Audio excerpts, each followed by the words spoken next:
నమస్కారం. జై శ్రీమన్నారాయణ. జంతువులకు పిల్లలకు పాపం అంటుతుందా? చూద్దాం. ఎన్నో జన్మల తర్వాత మనిషి జన్మ దొరుకుతుంది.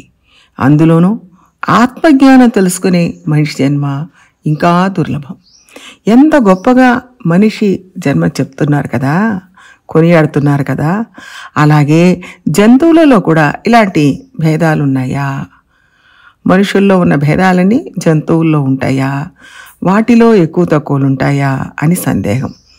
అవును, జంతువుల్లో కూడా మనకు భేదాలు కనపడుతూనే ఉన్నాయి. ఈగ, దోమ, బొద్దింకలు ఇవన్నీ కింది స్థాయి జంతువులు. సింహం, పులి, ఏనుగు ఇలాంటివన్నీ గొప్ప జంతువులుగా చెప్పబడుతున్నాయి. ఇందులో మనుషులతో బాగా సంబంధం ఉండి ఉపయోగపడేవి ఆవులు, గేదెలు. అవి ఇచ్చే పాలు మనుష్యుల్లో ఆబాల గోపాలం తాగుతున్నాం. ఇప్పుడు విషయం ఏమిటంటే, జంతువులు మనుషులను తోటి జంతువులను కూడా కొడుతున్నాయి, చంపుతున్నాయి కదా. మరి వాటికి పాపాలు అంటుతాయా అంటవా అని ప్రశ్న. జంతు జన్మలో వాటికి పాపం అంటదు. ఎందుకంటే అంత మునుపు చేసిన ఒక పాపానికి శిక్షగానే ఈ జన్మ వచ్చింది. ఈ జన్మలో ఆ పాపాన్ని తొలగించుకుంటుంది కాబట్టి దానికి కొత్తగా పాపం అంటదు. అలాగే మనుషుల్లో కూడా 12 ఏళ్ల లోపు ఉన్న పిల్లలు చేసే తప్పులకు పాపాలు అంటవు. కానీ వాళ్ళు పడ్డ శ్రమ వల్ల పాపాలు మాత్రం కరుగుతాయి. అలాగే మృగాలకు కూడా పాపాలు అంటవు. ఏదో తీవ్రమైన పాపం చేశాం, దాని ఫలితంగా ఈ జంతు జన్మ దొరికింది. అంతేగాని ఈ జన్మలో ఉన్న పాపాలను తొలగించుకోవడమే తప్ప కొత్త పాపాలు అంటవు. గజేంద్రుడు అని ఒక ఏనుగు. దానికి మాత్రం భగవంతుడికి పూజ చేయాలి అని ఎందుకు తెలిసింది అంటే, గజేంద్రుడు పుణ్యాత్ముడే, అన్ని మంచి పనులే చేశాడు. కానీ ఏదో ఒక శాపవశాన ఏనుగుగా పుట్టాడు. ఇంద్రద్యుమ్నుడు అని ఒక రాజు, పరమ విష్ణు భక్తుడు. ఒకరోజు ధ్యానంలో నిమగ్నమై ఉన్నప్పుడు అక్కడకు అగస్త్యముని వచ్చాడు. ఆ రాజు ఆయన రాకను గమనించలేదు. అప్పుడు ఆ ముని ఏనుగు కడుపులో పుట్టమని శపించాడు. దాని ఫలితంగా గజేంద్రుడుగా పుట్టాడు. కానీ అప్పటికే ఆయన చాలా పుణ్యకార్యాలు చేసి అందరి మన్ననలు అందుకున్నాడు. కానీ చేసిన అపచారానికి శాపం తగిలింది. అందువల్ల ఏనుగుగా పుట్టాడు. అయినా పూర్వజన్మ వాసన వల్ల శరణాగతి దాకా వెళ్ళగలిగాడు. ఇక వానరాల విషయానికి వస్తే, రామాయణంలో రాముడికి అవన్నీ చాలా సహకరించినాయి.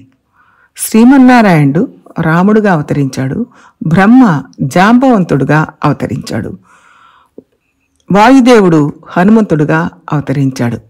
ఇట్లా ఒక్కొక్కళ్ళు ఒక్కొక్క రూపంలో పుట్టారు. దేవతలందరూ కోతులుగా పుట్టారు.